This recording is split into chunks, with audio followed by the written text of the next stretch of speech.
Hello and welcome to this video in which I analyse the poem Sonnet 43 by Elizabeth Barrett Browning. This is one of the poems on the AQA English Literature GCSE, but it's also a poem which is studied on various A-level and degree level courses, and the aim of this video is that you will learn something that will be useful at all levels. But certainly if you're a GCSE student, I'll be looking to give you an analysis which would allow you to achieve an A or A-star grade. This is a very tricky poem, and on the one hand, this video will just give you the what does it literally mean and what do these lines actually mean in normal language kind of translation, because a lot of it, not all of it, but a lot of it is very complex, and that can be a real hindrance to some people because they can get caught up in actually working out what it means and not then look at some of the themes and the clever things it does. It's a poem that I've grown to really enjoy over the course of working on this analysis, but it has taken me a good number of hours to get my head around it, and I think watching this video will save you a real headache. So let's start off with the poet, Elizabeth Barrett Browning. Fascinating woman. She was alive in the Victorian times, 1806 to 1861, meaning she died at the age of 55. And that might seem quite young, but at the time the average lifespan was 38. So, very short lives, and hers was longer than average, although she was sick throughout her life, but I'll come back to that later. The poet was published at the age of 15. If you think about that, that's probably how old a lot of you are that are watching this video, and that is pretty astonishing to think that Elizabeth Barrett Browning was published from 15 and was a very famous poet, a prominent poet, famous in both the UK and the US during her lifetime. And she really was a celebrity, a sort of modern-day Lady Gaga kind of figure. Really was a transatlantic, famous and celebrated writer. And she married another famous poet, Robert Browning, but really interesting circumstances around how they met. He actually wrote to her as a fan of her poetry, and she ended up getting into communication with him and ultimately marrying him. So again, really bizarre. It's almost as if you could write a fan letter to, Lady Gaga or JLS, and end up, marrying one of them. I don't want to get your hopes up there, though. Anybody watching this video, I think it's a pretty rare occurrence. She said herself that Christ's religion is essentially poetry glorified. And that's the final important biographical point about Elizabeth Barrett Browning. She was a deeply religious woman, a deeply Christian woman.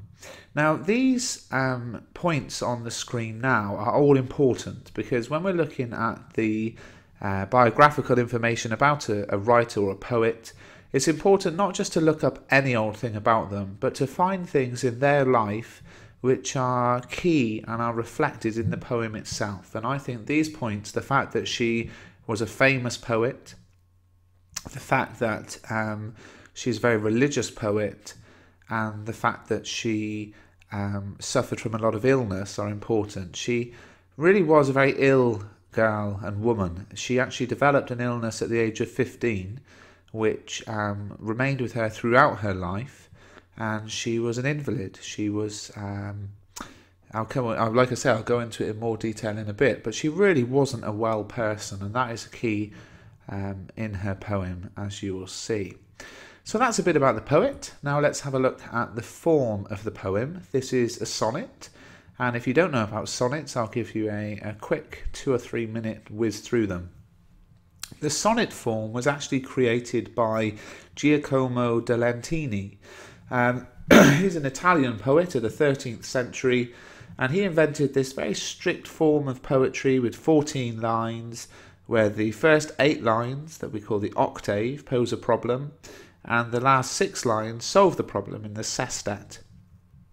And there's a volta, which is a sharp turn, ABBA, the ABBA rhyme scheme, and it's a love poem from a man to a woman. And those of you on the GCSE course will know that Shakespeare's Sonnet 116 is also in the anthology in this section, and that was a love poem with a difference. It was from a man to a man. So watch my A-star analysis of that if you want to find out more about that.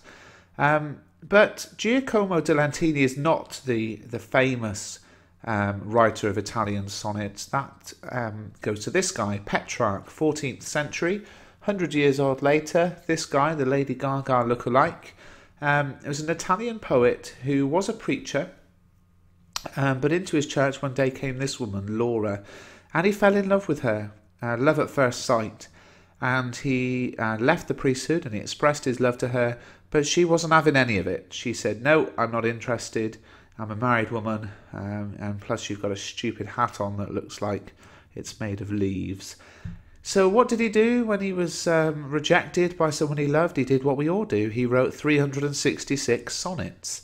And those sonnets, to this day, are still very famous. Written in Italian, of course, but they really brought about the fame that we now know of to do with sonnets. But they were in Italian, so if we were going to use sonnets in our English poetry, they needed to be adapted so that they could work in our language. And Sir Philip Sidney created the English sonnet in the 16th century. Still 14 lines, but it's divided into 3 quatrains and a couplet. The volta comes in the couplet. It's in an iambic pentameter, so 10 syllables per line with the alternating stress, unstress on each syllable, and a slightly different rhyme scheme, ABAB, CD, EF, GG. So, a very slightly different to the Petrarchan sonnet, but you will see that Elizabeth Barrett Browning actually uses the Petrarchan sonnet form for Sonnet 43. And you might want to consider why she does that, using the more historical form. But that is the sonnet in a nutshell.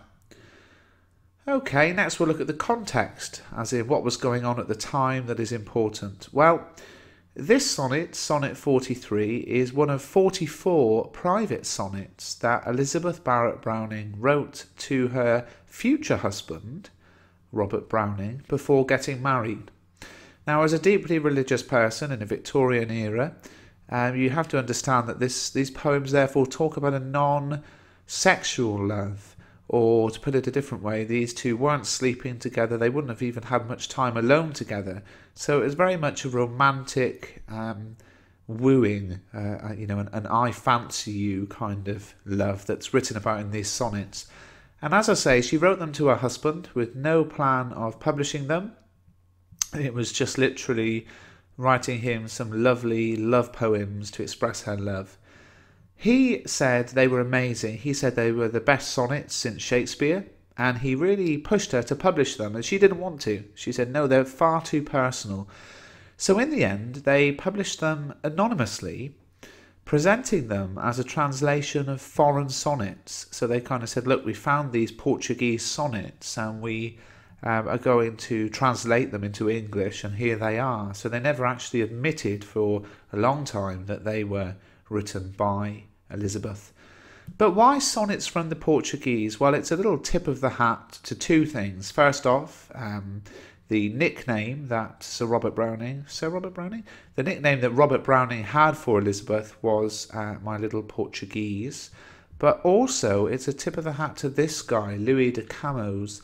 In the 16th century, he was a sonneteer, Portugal's greatest poet, and not many of us have had the chance to be called that. And he wrote a lot of love poetry, and Elizabeth loved his poems, and really often used his rhyme scheme, which was A, B, A, B, A, B, C, C. Although we don't see that in this poem, it's worth noting. So that's the context. Let's have a little look at the poem itself. Well, The first line, how do I love thee, let me count the ways, is a nice easy in to the poem, a quite easy to understand opener. Divide it into two parts. How do I love thee? This is, of course, direct address. It's a question addressing Robert Browning. Here he is, sporting a kind of under-chin beard, which I thought was quite fascinating. And it's quite interesting to think about the tone of this first line. Because if you look at it, she is saying, how do I love thee? And it could be argued, that Robert Browning she might be replying to his question, how do you love me? How much do you love me? And you could say, well, doesn't that have an accusatory, a kind of negative tone to it, that she might be defensive and on the back foot about? But actually we see the complete opposite to this question that could be, could have Elizabeth turn around and, what do you mean, how much do I love you? What do you mean, how do I love you? You know I love you, you idiot. She actually turns around and says, let me count the ways. And there's this exclamation mark at the end, which is really significant. A lot of the time, poets don't use much punctuation. So if you see some, you should really think about why it's there. And this exclamation mark shows that far from being offended or upset by the question, Elizabeth delights in the opportunity to explain her love for her future husband. And she's, kind of, oh, well, let me write you a list, absolutely buzzing to show him how much she loves him. So that's the first line. Then we go to this bit. I love thee to the depth and breadth of height my soul can reach when feeling out of sight for the ends of being an ideal grace. And considering the first line, which is very simple to understand and quite easy, we've now gone into this really complex 3 lines, which has so much going in it that it's kind of hard to get your head around. But the first thing we're going to think about is this bit. I love thee to the depth and breadth of height my soul can reach. Now, depth and breadth and height, Elizabeth here is using a spatial metaphor, basically saying I love every part of you. But it's bizarre and kind of intriguing that she uses very normal measurements to describe something that cannot be measured. You can't measure love. You can't measure love with a measuring tape. And maybe she's hinting here at the kind of ambiguity and the complexity of love. So that's the first bit. The next bit is there's some interesting language to do with religion. The first bit of that is the word soul. Now, contrary to popular belief, the soul is actually the mind and the emotions of a person, the non-spiritual bits inside of you, the non-godly bits. That's what the Bible would tell us. So she's saying, I love you with all of the non-godly bits of me, my mind, my feelings, my emotions. But then a little bit later on, we have this word grace. And grace is a very biblical word. It's God's undeserved and unconditional favour in our lives. It's the concept that God will be, will do good things for us and will do things for us totally unrelated to our performance. He might bless us in a certain way and it will have no relation to what we've done, whether we deserve it or not. So it seems to me with the word soul and the word grace that we have this kind of opposites. We have over here in the soul, we have every part of someone that isn't the spiritual part, and grace represents everything else, the whole spiritual part of being. And it seems to me, as represented by this seesaw, that Elizabeth is saying the love that she has for Robert is all-encompassing. It combines every part of her. The spiritual and the non-spiritual is brought together, encompassed in this unifying love that she has for Robert. So it's a really nice image. And then there's this idea of feeling out of sight. So I love you, like when I'm feeling out of sight. And the best way I can describe this, and I spent about 20 minutes on a Google image search trying to find a picture, but I just couldn't find one, is when there's something on a high shelf or on top of a wardrobe or something, and you're reaching up with your hands trying to get it, and you're actually reaching where you can't see. So you're kind of putting blind faith into action and reaching way above where you can see and stretch into your full capacity to get something. That's what's being described here. And it's quite an interesting idea because, of course, Elizabeth doesn't really know what she's getting herself into. That's the idea, that my love for you is reaching out of sight. And it really is, because obviously she wasn't living with the guy. She wouldn't have had sex with him. She wouldn't know him in any real intimate way. So she doesn't really know what she's getting herself into, what this Robert guy is going to turn out like, what he's going to be like. But yet she is saying, I don't care. I love you enough to do that. I love you with the sort of blind faith that would put me reaching onto the top of the wardrobe, even though there's cobwebs up there and a spider might bite me. I'm happy to reach with this blind faith because I trust our love and I trust you. So it's, and again, a nice image. And then the next line, or the next two lines, move from the supernatural that was expressed in the last bit to very natural imagery. I love thee to the level of every day's most quiet need by sun and candlelight. Well, let's have a look at that. First off, what do we mean by every day's most quiet need? Well, what we mean by this is the very domestic needs that people have. And what Elizabeth is saying here is, I love you enough to meet your domestic needs. I love you enough to make you your toast in the morning and to pack your packed lunch for you as you go off to lunch, and to, wash your clothes and be that domestic housewife figure. And that is more interesting when we think about the fact that from the age of 15, Elizabeth was a very famous, published, internationally known poet. And yet she's saying to Robert, I love you enough that I would humble myself, that I would come under your authority and your headship in the family, and I would submit to you and I would meet your basic needs. And I think that's a really strong picture of how much she loves him. She's not saying I love you, but I want you to be the stay-at-home dad because I've got this career going on. She's saying I love you enough that I will humble myself under you as the man of the relationship. So all the more important and all the more significant when we consider her fame and position in society, both in the UK and abroad. What else? By sun and candlelight. A nice little image, very natural image here of sun and candlelight. In a very basic way, it means, I love you enough to meet all your needs in the morning and at night. But also, you could look at some symbolic meanings here of the sun and the candlelight. You could say that perhaps it's suggesting in youth and in old age, because the sun is fiery and intense and powerful, and the candle is waxing and waning and sort of retiring. So maybe there's a kind of message of I will love you in youth and old age. Maybe it's a metaphor for I will love you at all times, the most passionate and intense moments and the quiet and chilled out moments. But it's a nice all-encompassing image taken from nature, which, using images of nature as well suggests that my love for you is natural. So nice line. Then we have this bit. I love thee freely as men strive for right. I love thee purely as they turn from praise. Pretty complex here, quite interesting. On the left-hand side, we have two things that we can understand very easily. I love thee freely, I love thee purely. Okay, great. But on the right-hand side, we have the similes, the difficult bits, as men strive for right and as they turn from praise. So let's have a look. Well, right in this context means morally right, to do the right thing.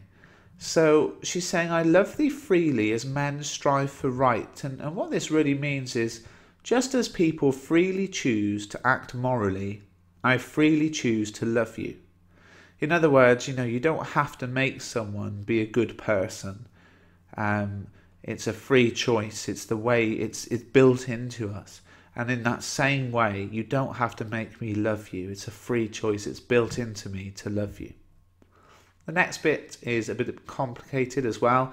The word praise, as men turn from praise. Well, in this sense, the word praise means kind of admiration.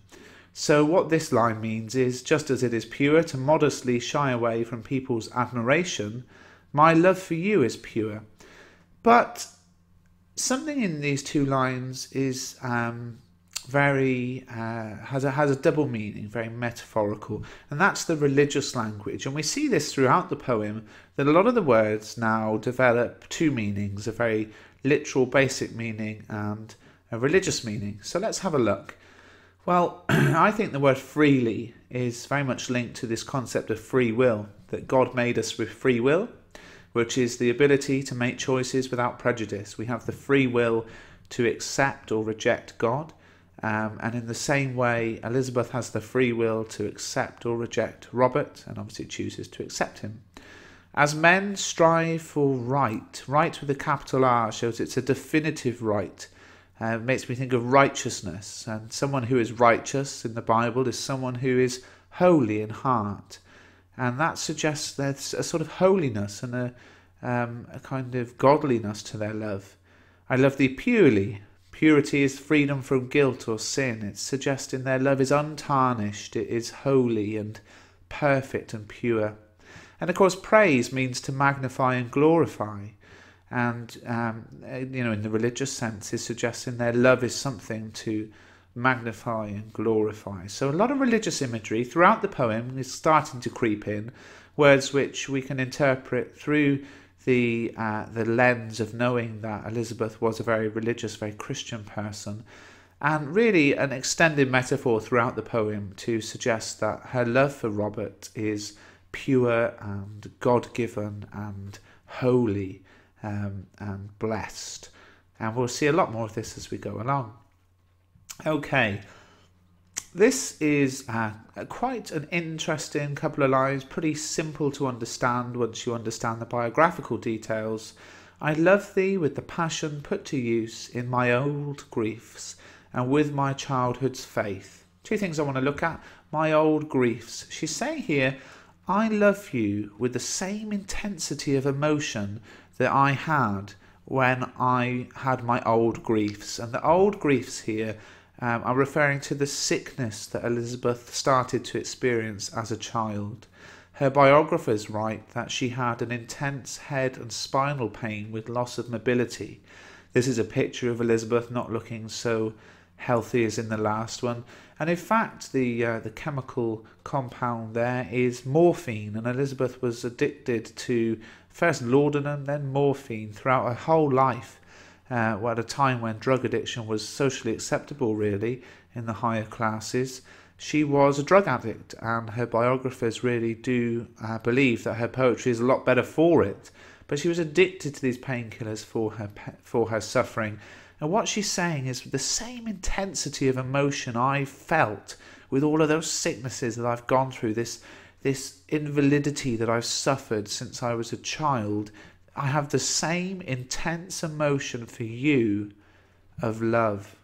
It's kind of an interesting bit, and it ties in with this idea of passion, because we're starting to see some imagery which describes her love for Robert not in particularly positive terms, in fact in quite negative terms. You might think she would say, I love you as much as I loved my first pet rabbit, or I love you as much as I loved it when we went to Disneyland. But she's saying, I love you as much as I kind of had that intensity of feeling when I was really ill. And here again with passion. Now, passion is a word we've really lost the meaning of. But passion comes from the Greek pasco, and that means to be affected by something, good or bad, although we usually associate it with suffering, for reasons I'll show in a second. I'd like to thank my good friend John Peel, the Greek scholar who helped me out with how to pronounce pasco. I hope I did it some justice. The passion, though, is the part of the Bible story of Jesus that explains the last 24 hours of Jesus' life and the suffering that he went through. Whether you believe Jesus to be the Son of God or not, there are historical documents which prove that a man, Jesus, was crucified and was whipped and flogged and really tortured, as seen in this picture. And what we see here then is that there's a double meaning for the word passion. Again, it's a religious image used to refer to the Christian theology of the last suffering of Jesus before he ascended into heaven. And again, it's a negative image. In terms of, she's saying, I love you with this passion. So she's saying, I love you with a kind of a feeling of suffering. And I love you in the same way that I went through intense emotion when I was sick, when I was younger. So there are two ideas here that are not really fluffy, pretty ideas, but are almost more balanced now to what we saw before as being very positive. There's a much more balanced idea coming across, that I love you in positive and negative, and it's starting to echo the marriage vows for better or worse. There's some imagery of better or worse. And then I love you with my childhood's faith. That's quite interesting, a really biblical reference. Matthew 18, 2-4. Jesus said, I tell you, unless you change and become like little children, you will never enter the kingdom of heaven. And what he's saying is we have to have this childlike faith, this unquestioning acceptance of God's love for us and what he's done for us.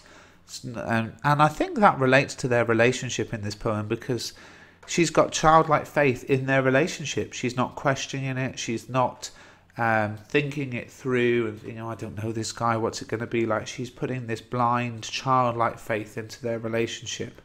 So again, a couple of lines that have a simple, obvious meaning, and then a more complex and sophisticated meaning, which is linked to the language of religion. Okay, this one is probably the hardest bit of the poem for me. And really, depending on who you read, there are different interpretations. I'm just going to drink a mouthful of coffee. I love thee with a love I seem to lose with my lost saints. Well, she's obviously saying she loves him with a love that she used to have for, and this is the complex bit, her lost saints. Well, it really comes down to what you think about saints. And in the Catholic faith, saints are people who are holy, who live extraordinary lives of virtue, and because of that have already entered heaven. But Elizabeth wasn't a Catholic, and I just wonder whether this is a thing where Browning, Elizabeth, I call her Elizabeth because we don't want to confuse her with her husband, where Elizabeth is saying, I used to have fascination and interest in the saints, but as I've grown older, I realised that that isn't part of my religion, so I kind of lost that. Because fascinating, even if you just read the Wikipedia page, this woman was tutored at home. By the age of 8, had read loads of the Greek tragedies and stuff, really clever, obsessed with religion. And I just wonder whether she would have, in her learning, had a childhood time where she was really into this concept of saints. But a non-Catholic view of saints is that we're all Christians are saints, that we are all in a royal sainthood. So a little bit ambiguous, and I think it's just saying that when I was a child, I was really into this concept of saints, and I love you with the same passion and intensity I had at that time. But, there's no obvious answer to this line until we actually can interview Elizabeth. And then a very simple ending. I love thee with the breath, smiles, tears of all my life, and if God choose, I shall but love thee better after death. So, in a simple term, she's saying, I love you with my breath, my very life, because, if we stop breathing, we're dead. My smiles in the happy times, my tears in the bad times, all my life. So I love you with every part of me. And if God choose, I shall but love thee better after death. Basically means, if it's God's will, then when we're both up in heaven, I'm just going to love you even more. And the if God choose bit might be a reference to the fact that it's not really known whether up in heaven we will know each other or kind of continue to relate to each other as we do now. So what can we say about this? Well, smiles and tears. Again, it's like for better or for worse, which seems to be a pattern throughout this poem. And I think that's quite clever, because I think Elizabeth is saying, I have quite a level-headed understanding of love. I know it's not all going to be good, but good and bad, I love you. And then this idea of after death, if we can be together up in heaven, I'll love you there. So it suggests a kind of eternal nature to her love. Even life can't hold my love, can't stop me loving you. And it's a good comparison with the poem Hour, where everything is about, I've got an hour with you. Whereas this is saying, I've got eternity with you, and life can't stop it. So in terms of the sonnet form, the octave in the poem presents the theme of the poem comparing love and religion, and suggesting, our love is a holy thing, and I love you with the same intensity that I love God. And the sestet in the final 6 lines makes comparisons between the intensity of feelings now and her feelings from childhood. A very intense child was Elizabeth, and she's saying that all of that intensity from my childhood I bring to you now, and I love you now. So that's how the poem falls into the sonnet form there. And the final thing I want to look at is this idea of language to do with the stages of life. There are words to do with childhood, and there are words to do with adulthood, and there are words to do with death. And it seems to me that the poem actually traces all the stages of life, suggesting that the love she feels for Robert encompasses the emotions of an entire lifetime. So this really is an intense love. Well, I hope this video has been useful to you. I'd like to say that I'm on Twitter, Mr. Bruff English. Please follow me on there. I answer questions pretty much within the hour on there. So if you've got questions, just ask away. I'd also like to say that although I have a lot of videos on my YouTube channel, I would like to point you to the playlists, because this video appears in the A-star playlist, and if you liked it, there are a handful of others in there. I do have A-star analysis of Quick Draw, of Sonnet 116, of Nettles, of To His Coy Mistress, Praise Song for My Mother, Harmonium, Ghazal will be coming after Christmas, Sister Maud will be coming. So, have a look through there, but please do subscribe to the channel, like the video, comment, etc. And if you're still watching at this point, I'd like to say well done, and I'd like to say thank you to my mum, who watches every video I do. She's my biggest fan and my harshest critic. She tells me when it's great, and she tells me when it's not. And thanks for that, Mum. It's good to have you here. I hope you're learning about the poetry. I'd like to think you could sit this exam now. You've seen all the videos. But yeah, see you in a bit.